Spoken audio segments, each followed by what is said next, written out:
अस्सलाम वालेकुम students, word is meiosis. Meiosis क्या होता है? मियोसिस भी एक सेल डिवीजन है। So it is also a type of cell division in which one parent cell divide into 4 daughter cell. इसमें एक पेरेंट सेल 4 डॉटर सेल के अंदर डिवाइड होता है and the number of chromosome reduce to half. यहाँ पर जो number of chromosome है वो आधे हो जाते हैं। Meiosis takes place in the germ cell, ये जर्म सेल्स के अंदर होता है।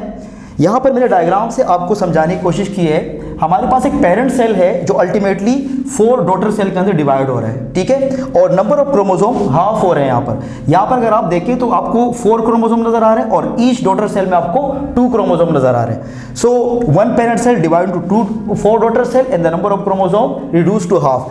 मियोसिस हमारे पास 2 मेन फेज के अंदर डिवाइड किया जाता है, मियोसिस 1 और मियोसिस 2। मियोसिस 1 को हम रिडक्शन डिवीजन कहते हैं और मियोसिस 2 को हम कहते हैं माइटोटिक डिवीजन, क्योंकि यहाँ पर क्रोमोसोम आधे हो जाते हैं, रिड्यूस हो जाते हैं, और यहाँ पर जो है ना क्रोमोसोम, इसके बाद क्रोमोसोम फिर कांस्टेंट रहते हैं।